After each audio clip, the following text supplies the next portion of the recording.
know my life motto is, if you're not hard, you're soft. So why do I gotta be soft?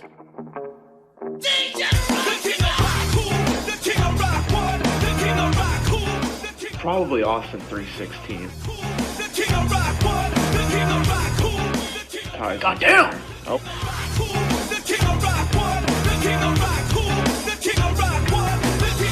He's gonna take a bump? Oh my god. Famous king of the death match. I love Michael Cole. Just going after the knee here, just setting up the sharpshooter for later on in the match. I love Michael Cole.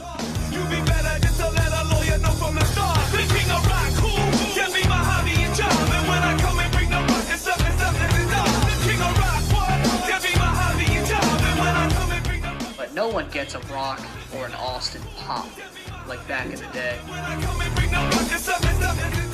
I love Michael Cole.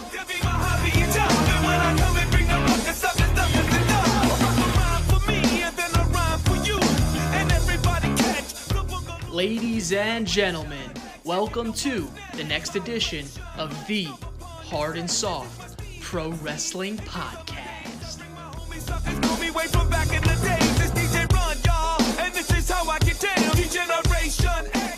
I love Michael Cole. Welcome to the Hard and Soft Pro Wrestling Podcast. I'm your co-host, Randal Soft Pacioli, and I'm here with my brother, Chris Always Hard Harding. Chris, what's going on, man? How are you? Great. How's it going with you, Randall? Just glad to be here watching some more wrestling and talking more wrestling. You know, this is pretty much what we do in life, is watch and talk wrestling. Yeah, man. Episode number 2, we're officially rolling. Our last episode was a watch-along. We're going to follow up with another watch-along, but this one we're going to focus on a specific match, which was Triple H versus Shawn Michaels in 2002 at the Summerslam pay-per-view. This is their unsanctioned match. Chris, I'm super pumped about this one, man. I'm real happy that we ended up picking this one. This is certainly the peak of my pro wrestling fandom, you know, here in 2002 as I'm 7 or 8 years old. So I'm happy we concluded on this, man. Yeah, this was actually, I was just graduating high school. Great time to be a wrestling fan. You know, this is a great card in general from start to finish. This was held on August 25th, 2002. Attendance, we had 14,797 people in the building. We were in Uniondale, New York at the Nassau Veterans Memorial Coliseum. And we actually started this event off with Kurt Angle versus Rey Mysterio. Great match, ended in a submission. Kurt Angle made Rey Mysterio tap. Meltzer actually gave it a 3.75 stars, but I mean, you can really take Meltzer's opinion however you want to take it. Yeah, the second match of this card, two guys that I can officially, as of July 31st, that is, say that they are still wrestling. Ric Flair versus Chris Jericho. Certainly a star-studded card here as we're following. That match goes, and Meltzer gave that 2.75 stars. Yeah, then that followed up with Edge versus Eddie Guerrero, which was at a 3.25. We got Christian and Lance Storm versus Booker T and Goldust. That got 3 stars. And then we had Rob Van Dam versus Chris Benoit, 3.5 stars. Next was Taker versus Test, 2.25. Yeah, then we have the match that we're going to watch right along here with you guys, Shawn Michaels versus Triple H. That was 4.25. Hey, Meltzer, go fuck yourself, man. 4.25. This is 5 stars all the way. The main event, Brock Lesnar versus The Rock, which got 3.25 stars. I can remember that match, too, man. I mean, cool main event. You got The Rock, who I believe at this time was leaving, and the fans kind of knew it. He was going to Hollywood. And you got this new up-and-comer Brock Lesnar. I can remember kind of the passing of the torch, right? And these two guys, I remember their program where they had the two training montages. The Rock was training at an NFL stadium, and then you got Brock at his old wrestling room, and you know what looked like his old high school or his college. So a cool main event. But like we said, we're going to focus on HBK versus Triple H, and we're kind of going to go into the intro of their careers and then everything leading up to the point of SummerSlam 2002. So, Chris, if you want to start, man, let's go over some of the podcast notes. Yeah, I'll go ahead and start here. I'm kind of going to go over a little bit of Shawn Michaels, HBK. This isn't his in-depth bio. We're just doing a little rundown of, kind of how he got started and kind of up to the point where he was joining the clique with everybody that we now know of. So he started growing up in a military family. He moved around frequently before settling in San Antonio, Texas. He was in a bunch of sports, but he decided at 12 years old that he wants to be a professional wrestler and grew up idolizing such pros as Tully Blanchard, Eddie Mansfield, Wahoo McDaniels, and of course the Nature Boy, Ric Flair. Michaels began training with Mexican wrestler Jose Lothario in 1983, made his pro debut with the NWA Mid-South Territory in October of 1984. He later joined with a tag team partner Marty Jannetty to form the Midnight Rockers and won their first AWA World Championship in '86. They renamed themselves just the Rockers in '87. Michaels and Jannetty joined and were fired from the WWE in '87 after just one day following a New York bar fight. Jannetty would go on to say, "If Shawn and I were on the road 300 days a year, we partied 290 of them. We used to do a lot of drugs. There was some powder around." Huh. You can say that. After their WWE dismissal, the duo joined Continental Championship Wrestling in Birmingham, Alabama, where Michael says that they wrestled in front of 25 people for $300 a week. And if you wanted to get half your check in cash and half your check in blow, you could. And 9 out of 10 times, that's what he did. They actually got rehired by WWE in '88 on a probationary basis. Undertaker would say that the Rockers were such innovators doing tandem moves together, such a cohesive unit. However, Michaels ended his and Jannetty's partnership by smashing Marty's head through a window during a '92 episode of Brutus Beefcake's talk show. The breakup marked the beginning of Michaels' villain persona. That was actually an awesome moment. Michaels was now the Intercontinental Champion. He'd go on and recruited Kevin Nash, who was then Vinny Vegas in WCW, take on the role of his bodyguard. Nash was able to watch from ringside as Shawn and Razor Ramon would go on to steal the show at WrestleMania 10 in their classic ladder match on March 20th of 1994. Also at this time, the WWF was transitioning from the land of the giants to more athletic style, which gave opportunities for some younger and smaller guys to be featured. Bruce Pritchard said Shawn could have been a 6'1", but his ego and the chip on his shoulder made him 9'5". As Shawn was gaining TV time, titles, and by this time Michaels had a core group of wrestlers that he spent most of his time with. The group of men involved Razor Ramon, Kevin Nash, and the 1-2-3 Kid, Sean Waltman, who would later be known notoriously as The Clique. Chris, that was pretty good, man. I didn't know you could read so well.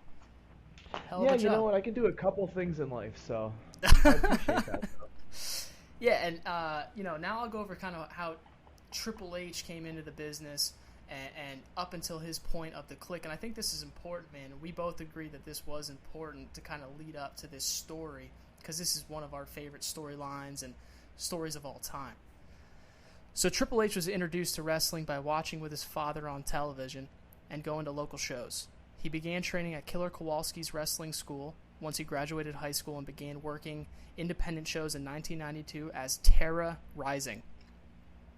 Triple H went to a wrestling convention one day to meet Ric Flair and was discovered by a live event promoter from WCW who gave Terra Rising's info to Bob Dew, who was then president of WCW, and also to Eric Bischoff.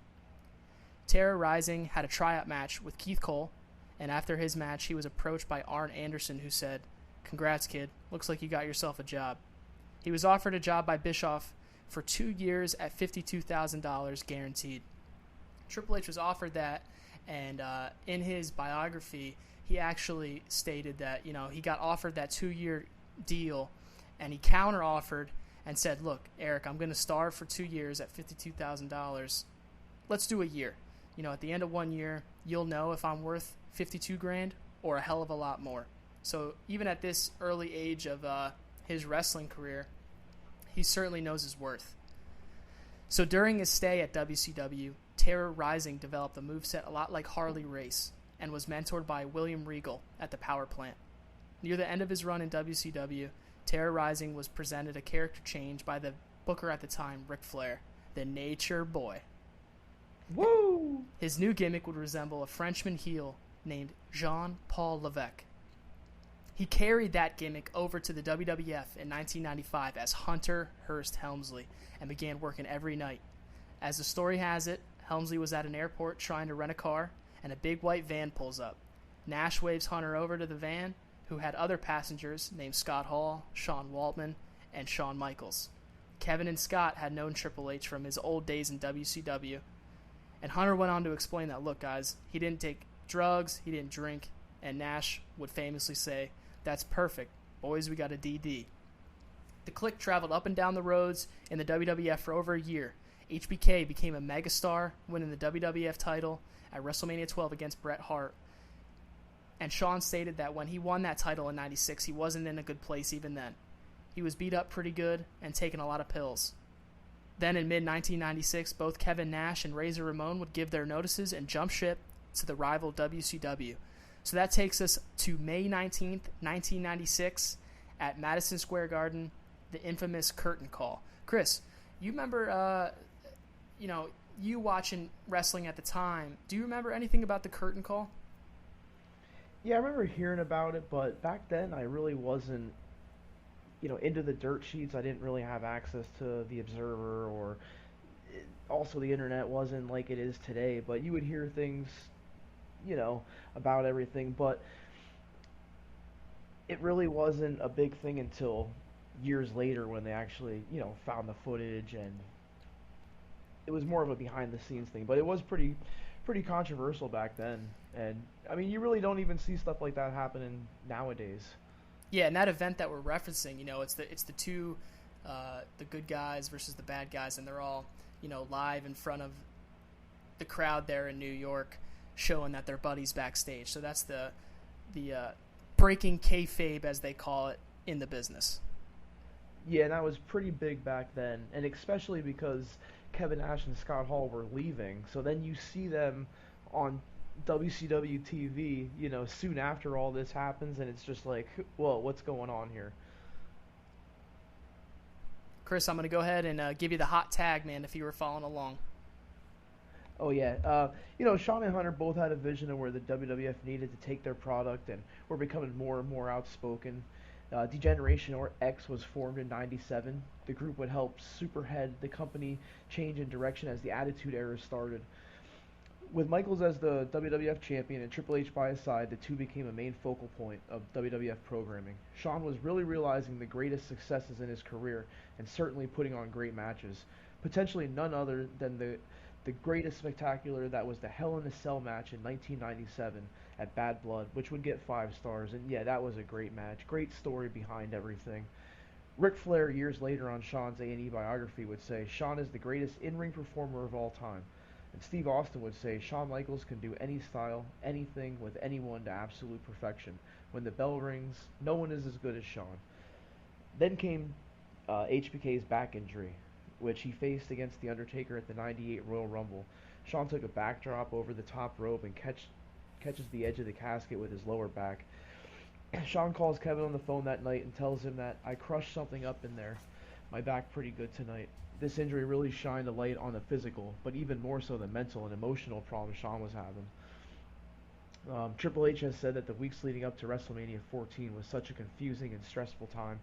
Actually, this was one of the hardest times in his life, trying to keep Shawn square and make sure that Shawn was even going to show up.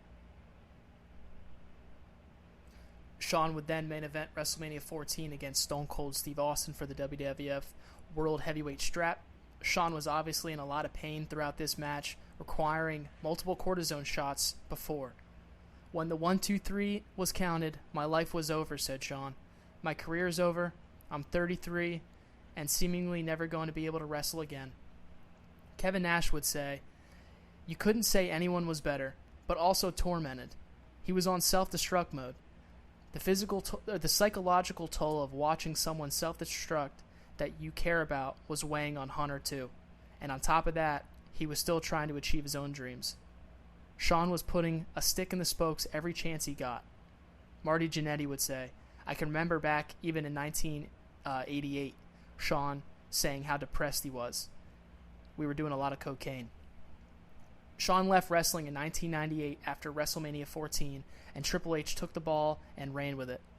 Triple H took over as the new leader of D-Generation X, which some would say would have a much better version than the original.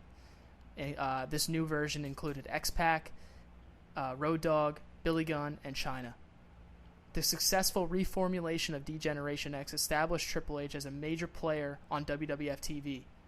This was a growth period for me, from going from a mid-card guy to transitioning to a main event player, said Triple H. Hunter would go on to have some memorable moments in the WWF, and I highlighted some here, especially SummerSlam 1998 when he faced The Rock in a ladder match for the Intercontinental title. I can remember that match. That's one of those matches that I'll go to and rewatch here and there. I believe that was at MSG as well. Just a great match, and kind of their coming out party on guys that could go out in a pay-per-view, and even if they weren't in the main event, they could be featured in the Intercontinental slot and really go out and steal the show, which they did. I believe Triple H won the IC title there, right? Yeah, he did, with the help of a Chyna nutshot. Nice. Would you take a nutshot from Chyna if she was still alive? I guess if I had to. I mean, I'm sure they're getting compensated in the back. So Yeah. I'm sure she was gentle with them. Speaking of nutshots, man, hey, you didn't do anything memorable over the weekend, did you? Oh, nothing but just get married. So Yeah, man. Big shout out to Mr. and Mrs. Harding, man, aka thank you very much. Hard. Then in January of 2000, Triple H drops the infamous "I am the fucking game" promo. I have a little clip here. This is about me getting what I want out of this business, and that is becoming the WWF champion. I don't need the Click anymore. I don't need DX anymore. You talk about being students of the game. I am the fucking game, JR. And I mean, fuck, man. I mean, you have Austin 316 says, "I just whipped your ass." And then you have the "I am the fucking game," JR, both coming in similar time periods. You can just see the transition of Triple H coming into a main event player. Yeah, this was a great time for Triple H. And I know a lot of people say that he shoved down people's throats, but if you just sit back and watch his matches and look back at his career, his accolades, I mean, how can you deny anything? August 23rd of 1999 on Raw is War, Triple H beats Mankind for the WWF title, and that was his first title win. Shawn Michaels would come back shortly after leaving. He left right after WrestleMania 14, after he lost the title to Stone Cold Steve Austin, and it's funny because shortly after that he actually comes back to become the commissioner of Monday Night Raw. So while he's the commissioner, he was made to be an adversary of Triple H, and backstage their relationship really wasn't doing well either. Shawn was saying that Triple H would still be a nobody if it wasn't for him, and Shawn was getting very hard to deal with backstage. And on an episode of Monday Night Raw, Vince McMahon even said live on Raw that Shawn Michaels, you suck as a commissioner. In March of 2001, Vince would announce that WWE has now purchased its competition in WCW, which was a joyous occasion, especially for the boys in the locker room. However, backstage, Shawn Michaels' addictions officially became too much to handle for the WWE. There was some clips here that we had Triple H from his documentary. In walks Shawn, just gone, stumbling all over the place. They all came to me like I was his keeper. They all went to Vince. Vince wanted to talk to him. They had to go wake him up. He was passed out underneath a table in the locker room. He was a mess. And this is Triple H talking about Shawn Michaels. Pronouns, pal. Ha! And at that point, we were going to do something with Shawn, and Vince just said, forget it. I don't want to do anything with him. Shawn won't go to rehab. There's nothing I can do with this guy. So the next day, Vince made the determination, and that was just to send him home. So, I mean, Triple H still, what do? You take it out on the guy closest to you. So when Vince got done talking, I walked in the locker room, and Shawn just went off. We got in a huge fight in front of everybody about how I'm supposed to be his friend, and I didn't go to bat for him. I stuck the knife in his back. That was the straw that broke the camel's back for the best friend trying to help his buddy. I was like, you know what? Fuck you. I'm done. I'm done with this. Now you're going to blame me for your problems. I'm done.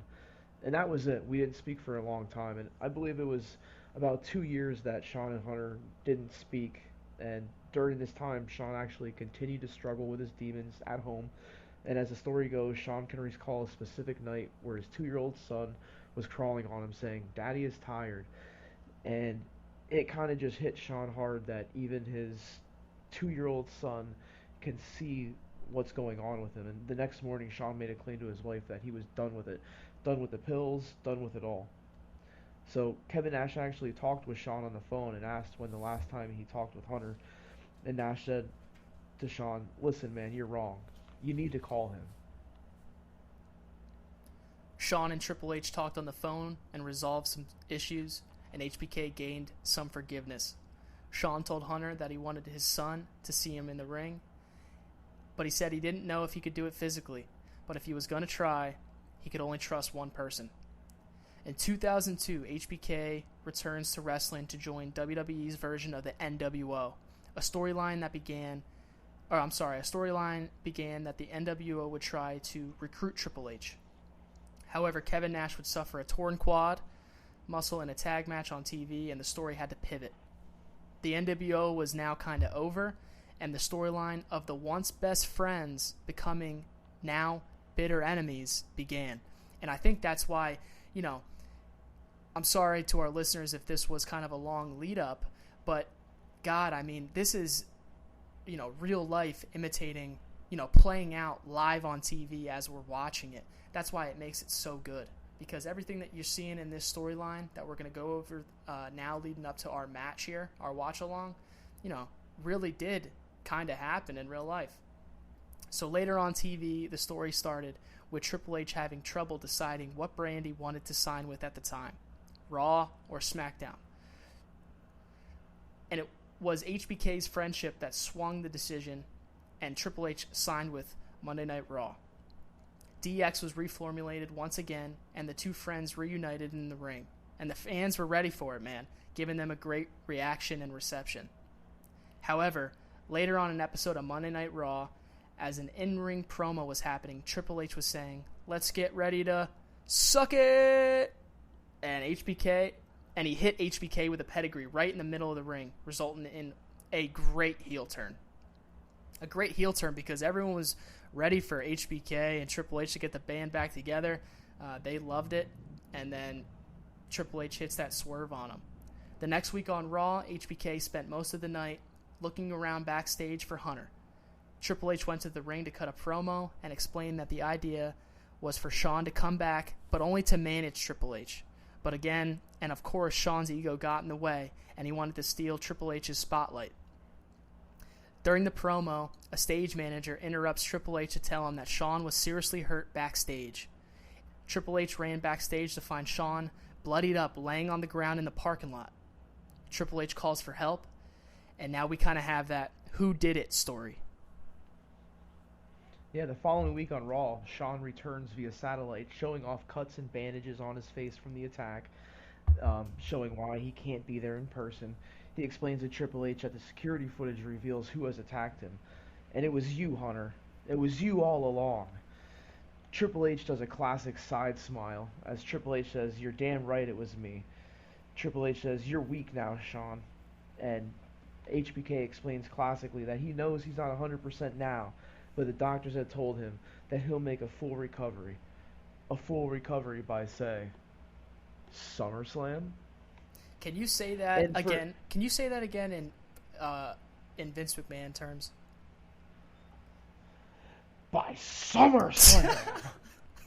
Dude, I mean, fucking great shit here. Great story. Easy to follow. And I'm telling you what, man, listening to you, say kind of the lyrics of that last promo by HBK, there's goosebumps on my arm here in the Always Soft Studios, man. Oh yeah, and so for anybody here listening along with us and would actually like to sit down and watch this match with us, we're going to go ahead and hit play very shortly here. I'm going to give you a time code, so, just pull your Peacock out whenever you're ready. I mean, I see Randal has his out the whole time. Excuse me while I whip this out. What are you going to do?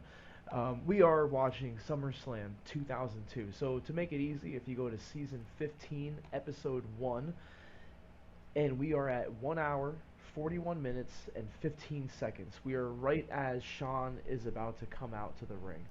So without any further ado, Randall, do you have anything else you want to get in before we hit play? Yeah, I want to get some more of my shit in, man, if you don't mind. Thanks for tagging me in.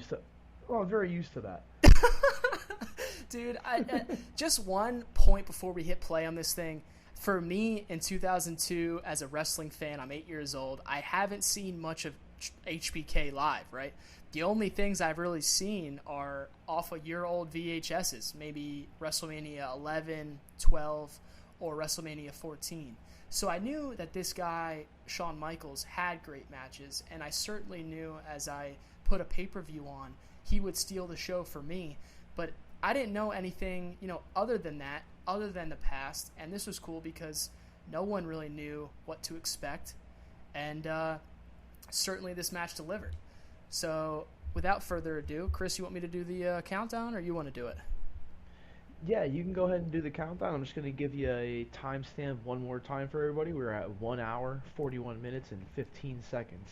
And go ahead, Randall. Lead us in. All right. 1, 2, 3, play. All right, yeah. So we're starting off here with HBK entrance. We got the confetti going all off. Great entrance, Shawn Michaels. He's always had a great entrance. I mean, this is kind of like his homecoming, but really we only thought this was going to be a one match thing. It didn't really, no one really thought that he was going to come back and have even better matches than he had before he left, 4 years ago. After WrestleMania 14 in '98, he really hasn't wrestled since then. So, I mean, this is going to be a great match. You see he's coming down in jeans. They're going to wear jeans in an unsanctioned street fight. Come on. Come on, brother. Yeah, I mean, you kind of hit the nail on the head, exactly right. And I saw on something I think A&E's doing how it's another like rivalry biography or whatever, and it's HBK and Bret Hart. And Shawn would say that if you ask who the better in-ring wrestler, he gave the nod to Bret Hart, but he said who's a better performer, he would have to take that. And this entrance, I mean, it's pure. I know I hate the term too, but pure sports entertainment and pure performance, which Shawn, very quickly you can Shawn's tell excels at. He's got one of those awesome theme songs. I mean, come on, who has a better theme song than Shawn Michaels? Dude, I know you love it. I know you love it. I hear you singing it in the shower when we were growing up, and when this music hits, you know what you're gonna get. Yeah, the showstopper. And the fans are going crazy. I mean, people are happy to see him come back. And still, like we said before, nobody had really any kind of expectations of what Shawn was going to be able to do in the ring here. But, I mean, as you can see, he's in great shape. It's not like he's coming back, with a gut, anything like that. And actually, Randall, I was going to do a little bet with you here. We don't have to bet any money or anything, but I was going to see how much? what your over and under is on super kicks in this match. Well, I'll tell you this. It ain't going to be a super kick party. It sure as shit ain't going to be. I'm going to set the bar at 1. So do you think it's going to be under or over or just 1? Because nowadays, if you would watch an episode of Dynamite on Wednesday night, I mean, you might fill a whole page up if you do a super kick count. Now, look, I love Triple H, but I'm going to go over because Triple H is kicking out of everyone's finish. He has to, man. So I'm going to go over. But that's a good one. That's a good question. Look at Triple H right here coming down. Yeah, man. I mean, pure megastar, pure heel. Great shit from him at this time period. We're going to go down some of the accomplishments for both guys here in a minute, but I think he might have won Wrestler of the Year per the Wrestling Observer at this time. Oh, no, I'm sorry. That was 2000. You know what a great accomplishment these guys probably think when, Dave Meltzer will say, you're a great wrestler. They probably really take that into high regard. I know Bruce Pritchard does. Yeah, they love each other. I heard they're going to start a podcast together. What's that going to be called? Oh, man. I'm going to let you figure that one out. We'll figure it out before the end of this match. Shawn here lounging on the ropes. Yeah. I mean, he's Just still showing got it. complete disrespect. I don't know if you know this, man, and I didn't know this, but while we were doing some research leading up to this, the original pitch for this was HBK to come back and face Vince McMahon in a similar no DQ match. Vince didn't think that he could carry Shawn, which is probably a good idea, right? I mean, he's coming off of a 4-year layoff, and Vince McMahon, and here we go, big right hand by HBK starting this thing off hot. But yeah, Vince McMahon, not the most athletic guy, not the best worker, so I'm certainly not mad at these two guys going at it. No, I think this was definitely a better match. I mean, if it was going to be against Vince McMahon, it would just be kind of a spectacle. But this is actually, the story that they tell in this match too. I mean, it's just insane, just how good that Shawn Michaels still is when he comes back off of being away for 4 years, and it's just the career that he went on to have then after this match too. I mean, and they're not going to take long to be going to the outside here. Yeah, Shawn would say that he didn't know how it would go, but right here, once you had hit this plancha over the top rope, he knew everything was going to be all right. And I don't know if our listeners... It's a tope suicido. Oh, I'm sorry. Huh. Think I'm phoning it in here? Are you shitting me? Big shout out to good old JR, Jim Ross. But I don't know if our listeners, all 4 of them, know this, but I mean, it was to the point here where Triple H did not know if he was going to touch Shawn and Shawn was going to fall into a million pieces. I mean, it was that bad. I mean, Shawn's family before the match was telling Triple H, please take care of my son, please take care of my boy. Really didn't know what was going to happen, and goddamn if they didn't come out here and deliver. Yeah, they came out here and really put on a show. I mean, Shawn's going underneath the ring right now, looking for something. Nope, he's got a trash can, throwing some stuff in the ring here. Yeah, they're not gonna take long before they start getting the gimmicks out. Oh no. And I love a nice technical match, but some of my favorite matches are kind of, they have these gimmicks in there, the chairs and the hardcore elements. But two guys like this, and I'm sure we'll do a kind of a Mick Foley watch along somewhere along the line here. But two guys that can do storytelling like these guys, they consistently throughout the match will build their moments and build their reactions in a great way, which it's not just a spot fest. Everything they're doing kind of means something. Big skin of the cat by HBK. That's what you're going to see in this match, is a lot of storytelling, and their big spots are going to mean something. They're not going to go through multiple tables here. It's going to be 1, 2 maybe, but they're going to be in the spots that you really need them. I mean, Shawn Michaels going to the top already. Wearing the cowboy boots. How can you imagine if you had one of his signed cowboy boots in your collection? Oh, that'd be great. I mean, I'm always trying to find something new for the collection, and we might actually get to go on August 6th down in Philly to see some old school wrestlers. Kurt Angle will be there. Yeah, who knows? They might be listening right now. You never know. We'll have to ask them how they thought the podcast went here. Yeah, next week, special guest. Yeah, but actually, as I'm looking here, Triple H actually has a lot of accomplishments with the WWE. So he's been a World Heavyweight Champion, and I think these are actually up to this time, right? Or no, we have the World Heavyweight Champion and then the WWE Championship. Okay, so we have the World Heavyweight Champion at 5 times and the WWE Champion at 9 times.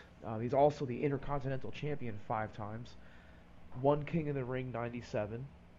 Supposedly he was supposed to win it in 96, right but before the whole curtain call thing that we talked about before, they did the curtain call and Scott Hall and Kevin Nash left, so that only left 2 people for Vince to be pissed at, and that was Triple H and Shawn Michaels. So guess who's going to take the brunt of that one in 1996? Triple H. But he would go on to win the next year at the King of the Ring and also have a great career after that.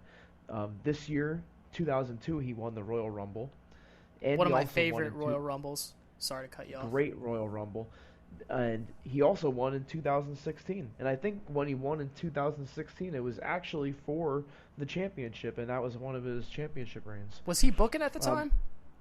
Oh, he was. yeah, Okay. yeah, it was when Reigns was champion, and I think that they actually made him put the title up for grabs in the Royal Rumble because it was when they were kind of making him Super Reigns in the beginning. And he also was a Hall of Fame member of 2019 as a member of DX. And he's definitely going to be inducted by himself at some point here as well. We all Oh, absolutely. heard about Triple H's recent health scare, so looks like he's basically officially retired. Which we never thought he was coming back for a run, but Triple H will always come back and have a great match at WrestleMania with somebody. He also in the Pro Wrestling Illustrated, he also won the Feud of the Year in 2000 against Kurt Angle. Feud of the Year in 2004 with Chris Benoit as well, and that was also a great WrestleMania. It was the triple threat: Shawn, Hunter, and Benoit. He had the match of the year in 2004 versus Shawn Michaels and Chris Benoit at WrestleMania. So the one I just brought up, yeah, that was actually the match of the year in 2004. And he was the most hated wrestler of the year, 2003, 2004, and 2005. And most So that people says that a you lot talk about to, Triple H, man. they're pretty much going to tell you during this time, the 2003 to 2005 period was kind of when he was just on a tear, just beating everybody. And you can kind of see that in this match, Triple H putting the groundwork, attacking the once previously injured lower back of Shawn Michaels. So classic heel stuff here by Triple H. Yeah, perfect storytelling in this match. Like I said, they can have all the gimmicks they want, but it's not just a spot fest. This whole match has, a meaning behind everything they're doing here. The Wrestler Observer Awards too. He won the Feud of the Year in 2000 against Mick Foley. So the year of 2000, he actually won 2 Feuds of the Year versus Kurt Angle and Mick Foley. So I mean, that's saying something right there. He can pretty much, through his career, I mean, if you go back and watch old wrestling, Monday Night Raws or anything, 1996, 97, 98, his matches are great. And he goes against everybody back then. I mean, he also had the Feud of the Year in the Observer here in 2004, again for Shawn Michaels and Chris Benoit.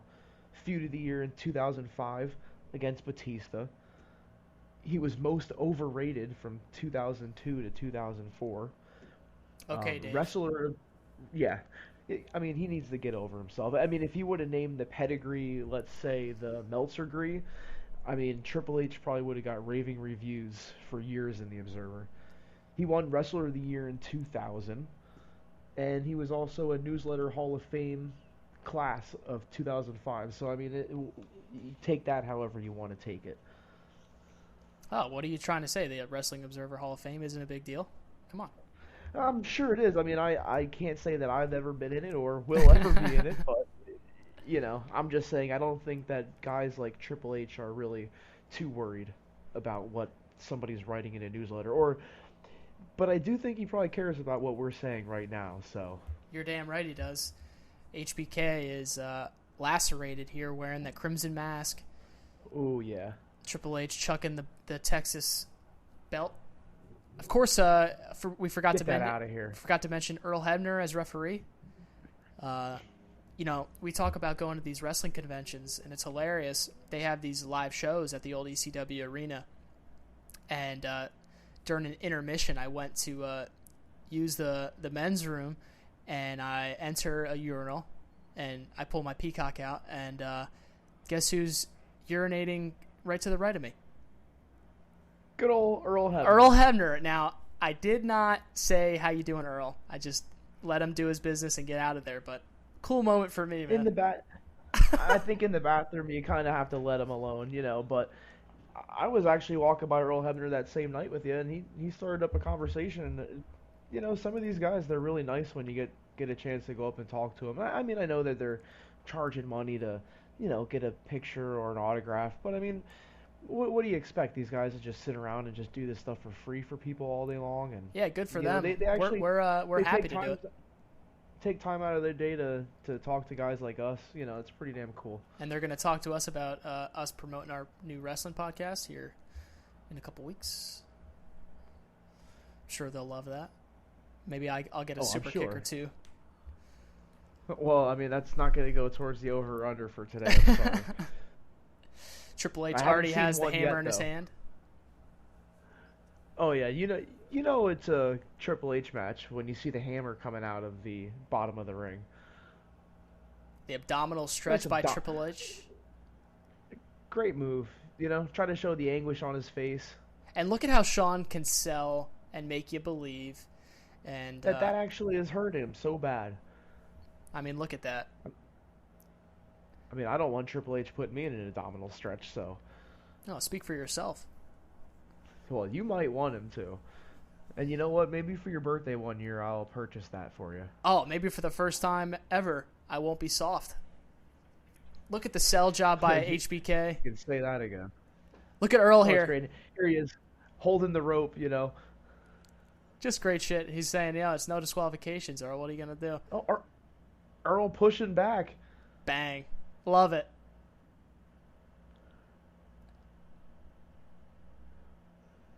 Triple H backing down.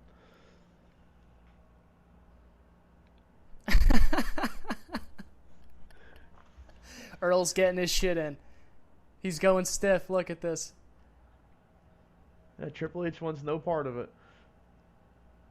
It's good though. Good storytelling here too. You know, just it's an unsanctioned match, and Hebner is still just like, you know, trying to get in there and put his 2 cents in, but there's really not much he can do in this situation. But again, telling the story, like you said, that, look, you're really hurting this guy. I got to try and protect Sean.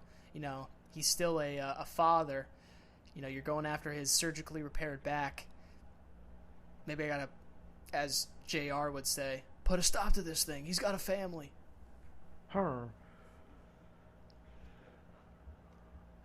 Nice bump from the second rope there.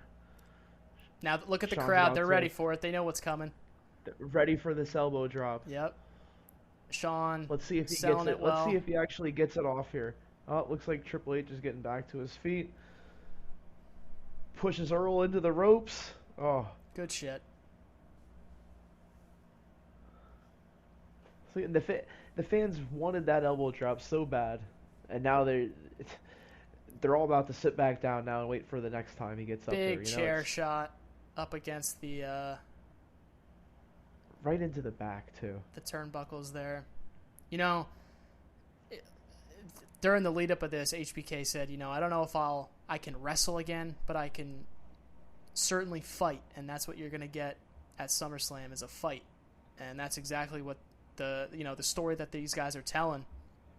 The bitter the old friends that are now bitter enemies, just in a classic knock 'em out, drag out fight. Right onto the chair to the back. Oh man. I mean, like, the whole match here, he's going after the back. He's just making it known that I'm going to take Sean out once and for good. Yep. You know, like, yeah, you're coming back for this last match. Well, you shouldn't have came back, because now I'm going to send you out even worse than you were before. Right, and you're exactly right. That's kind of the whole story. As you can see, that chair is just bent off the back of HBK. Couple pinfalls here, 2 counts.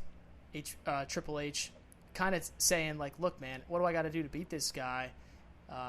You know, he still is a tough son of a bitch. Yeah, even with the back injury and, you know, not being away. But looks like he's been staying in great shape, like we said, and training, obviously. And it's great that he came back and was able to have such a great career after this match. Yeah, you're damn right. I mean, after this match, he'd go on to win the world title, actually, which at the first Elimination Chamber, and I believe that was Survivor Series of this year. Another great classic match that I always flash back to and rewatch. And actually, I think that was his worst look ever. Coming down, he had the little Dutch boy haircut there and the brown pants, I think he had. Oh man. So you didn't It was like? not the regular. It was not the regular Shawn Michaels, flamboyant, colorful outfits. But I think it was maybe kind of him, trying to just go back to the basics and stuff. So, Well, I guess who am I to say? yeah, I guess we know that you didn't like HBK's look uh, at the next pay per view, but I know whose look you did like, and that is Michael Cole, because you, like you said, Love Michael Cole. yeah, you I damn love right. Michael Cole. I love it. Big nut shot by HBK. Crowd's ready for it. Yep, give them both a little break here. Do you think You know, Triple H is selling, or that's a real nut shot? I think Sean was good about that one. He threw a working I think punch. these guys are really good friends. I don't think when they're in the ring together they're gonna be throwing stiff jabs like that anyway. Maybe if they had, all their backstage heat was kind of, washed over at this point. So I don't think they really had anything to worry about like that. Yeah, Sean would Uh say oh. his personal life is magically kind of setting up a big spot here, looking for the super kick. Oh, super kick, number one super kick. Bang. Off the With a chair. chair too. Oh well, there's one. Super kick partay, baby. Yeah, that was actually a really nice one though. I know we don't talk about current stuff, or we haven't yet, but I saw today the WWE is actually going from a PG rating to a TV Oh, 14 Triple H rating. is busted. Oh wow. So what do you think about that, man? That could definitely add new storylines. I mean, oh wow, look at Triple H standing up,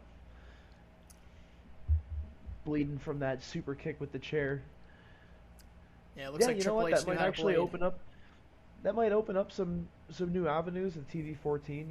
Kind of get away with a little bit more edgy product here and there. But I won't expect anything to happen in the short game. I think it'll be more like a long game thing. Yeah, I'm Oh, here we sure go. AEW's Great kip up. television is kind of playing a role. Now look at the crowd, man. Sean, Just going crazy. this is years and years of these both guys being in veterans of the ring, knowing exactly how to work a crowd. Big backdrop, Sean's got the nice chair bump now. by Triple H. God, now that we know about head injuries and all that, you kind Oh, of cringe, but you still love to see this. Bang, big chair shot.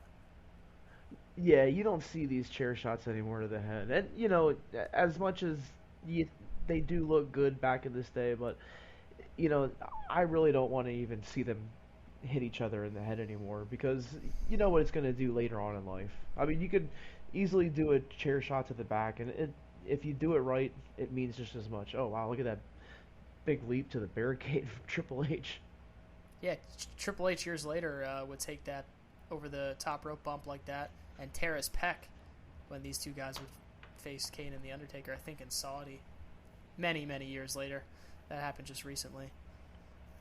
Oh, that was when it was the Brothers of Destruction versus DX. Yep. Oh, he's got the belt. Oh, Sean's got the belt back. This is for Texas. I love a good I belt. love it. No, I love it. I love a good belt whip spot, man. That crack of the belt, the leather belt. Oh, pool of blood just sitting there by Triple H. I mean, this has just been a great match so far. Yeah, I believe you said Sean was only 5 or 6'1" or whatever the hell, and I've heard the Undertaker in kind of his shoot interviews go through this, but he would say, yeah, Sean wasn't the biggest guy, but when it came to knucks, when it came to brawling and fighting, you believed in him, and as Sean is brawling out in the outside here with Triple H, you believe in what they're doing, man. These guys could really bring it. He's taking the shoe, taking the timekeeper's shoe. Give me All that right shoe. to the head of Triple H. Give me that shoe, you motherfucker.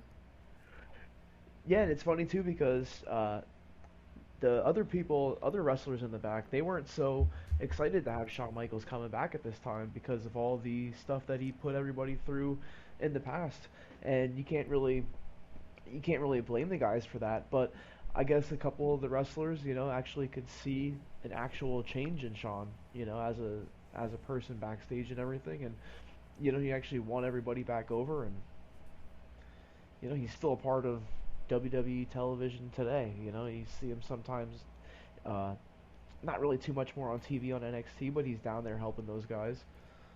Yeah, to your Oh, point, he here said, comes the ladder. Sean said that this was really the first time that, he went out, had a great classic wrestling match, but also on the back end, his personal life was in check. So it was kind of like heaven on earth for him. And it was the first time he experienced that in his whole life.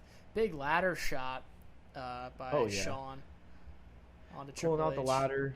I mean, the crowd was popping as he was just looking around, holding the ladder before he actually came over and attacked him.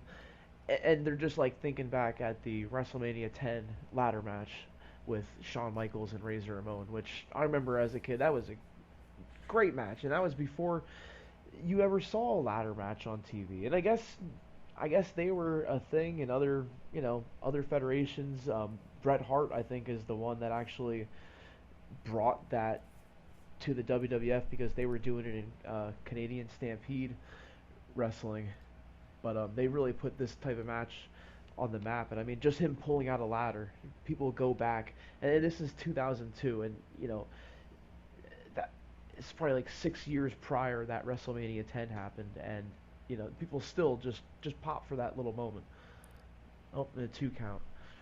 Yeah, Sean, an innovator, and I'll go through some of his, as you would call it, the most important awards of all time, the Wrestling Observer Awards. And the first thing I have written down is their 1994 5-star match with HBK versus Razor in that ladder match at WrestleMania 10. So yeah, Sean, HBK, no stranger to a 5-star classic match. He had another one, like you said earlier, versus the Undertaker at Hell in a Cell, or in Hell in a Cell at Bad Blood. He would also achieve the Best Babyface Award in 1996, Feud of the Year versus Triple H and Chris Benoit in 2004, Feud of the Year in 2008 versus Chris Jericho. Great feud.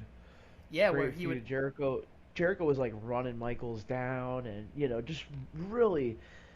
I mean, it really got personal, and you could really go back, and I remember just like hating Jericho during that time. It's like, geez, how could you say this type of stuff about Shawn Michaels, the greatest?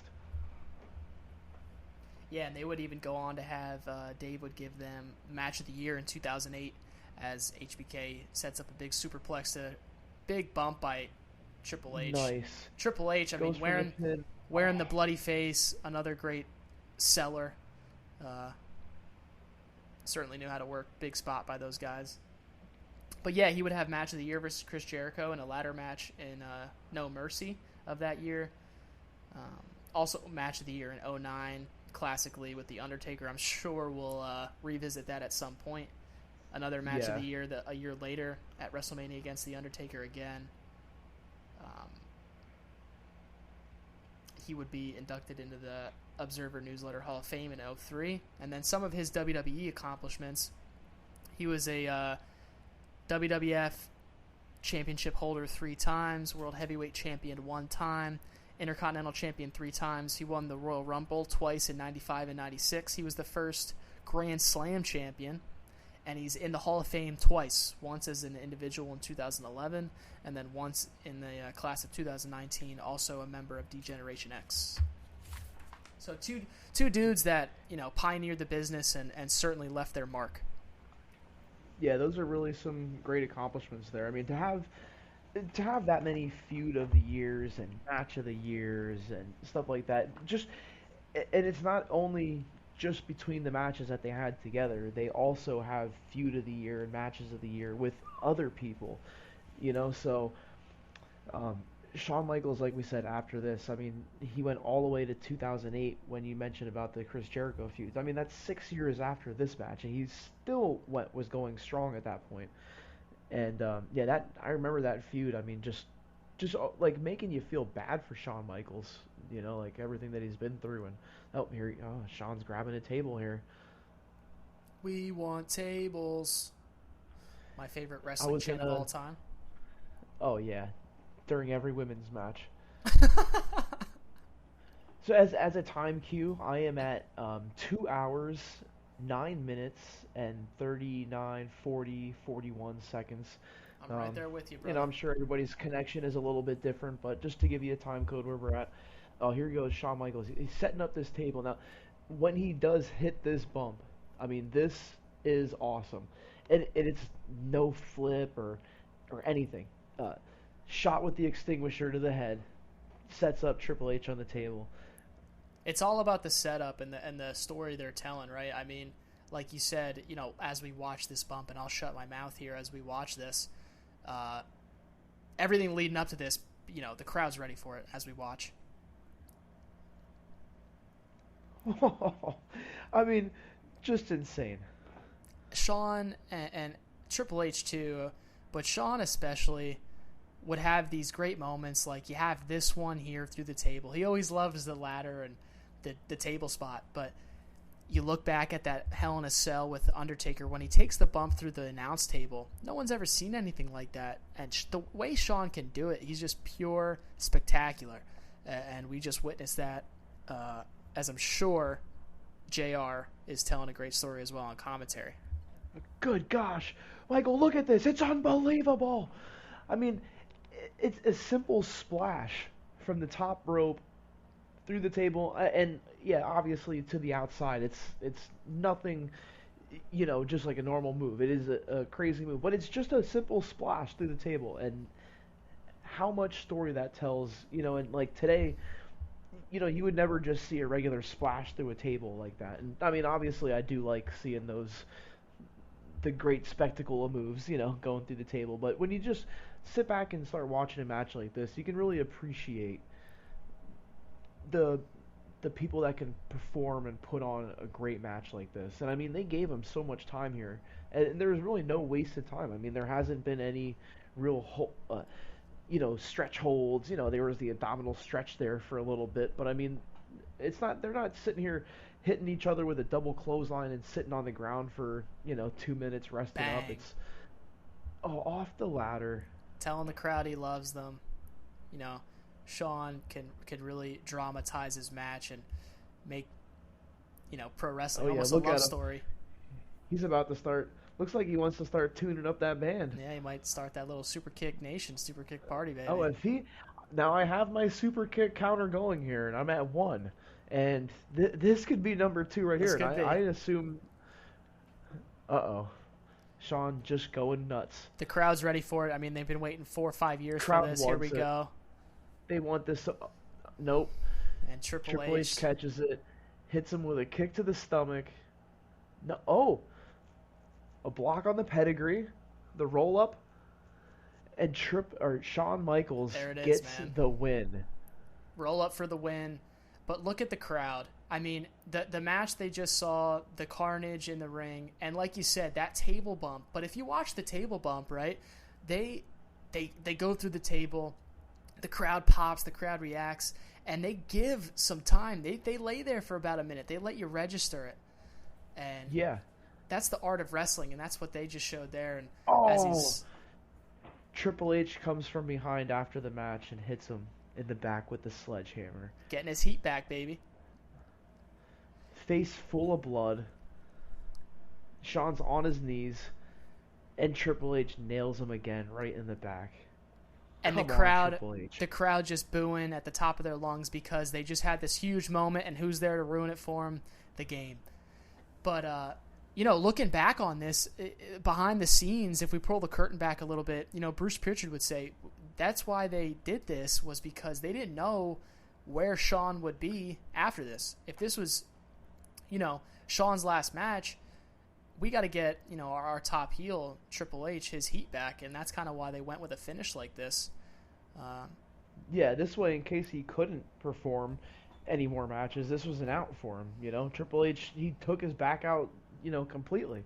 He's just laying there, you know, so no one knows right now what's going to happen. Yeah, Triple H lost the match, but he's still coming out as the victor right now.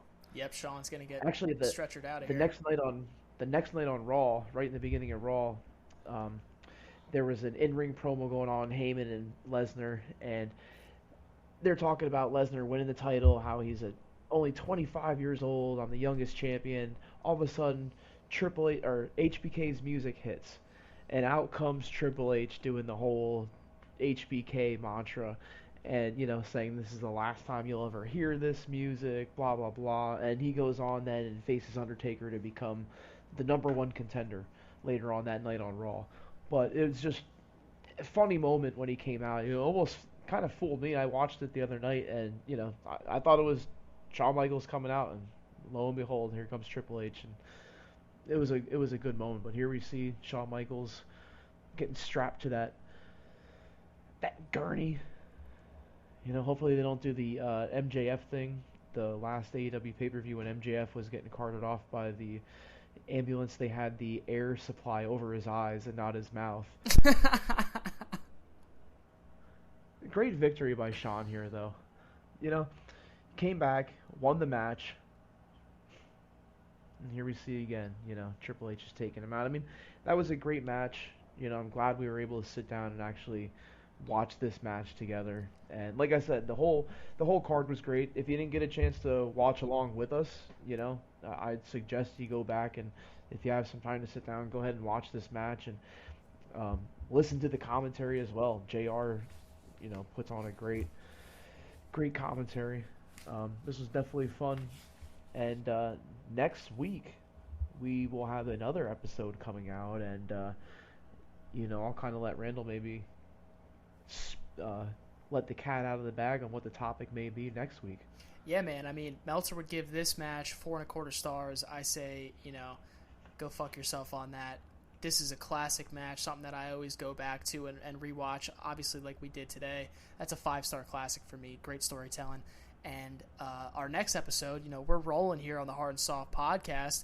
We're going to be going through a little bit of the lead up and then the pay-per-view King of the Ring, with the main event, I believe, being Kurt Angle versus Shane McMahon in their no disqualification match. Another classic match. If you want to watch professional wrestling showing or telling true stories and real life pain and obviously real violence, this is the match we're going to watch along to, and we'll be happy to have you guys back for our third episode, Chris. This was fun, man. I'm super pumped that this was our pick for our second episode. Certainly one of my favorite matches, and I had a good time, man. Thank you very much. Yeah, it was great sitting here watching some wrestling with you. I can't wait to do it again. And, like Randall said, we're going to be going over some of the backstory, just, a little bit leading up to that match, and just going to go ahead and watch another match along with you guys. And, pretty soon, maybe one of these days, we can have people send in suggestions of maybe stuff that you would like us to talk about. But for the first couple episodes, we're going to go ahead and kind of just do go over some matches that we like, maybe our favorite matches like we did with WrestleMania 13. That was just kind of like a starting point. And we might go back to watching a pay-per-view after a couple more episodes, but I think for the next couple episodes we'll do, kind of like a watch-along of a match, something that, I grew up loving, Randall grew up loving, or that we both grew up actually watching together, or, maybe we'll do some current stuff as well. And, thanks for listening, and we will be back next week. And as always, man, and stay soft. As you know, if you're not hard, you're soft. You got that damn right, man. Thanks a lot, man. It was fun.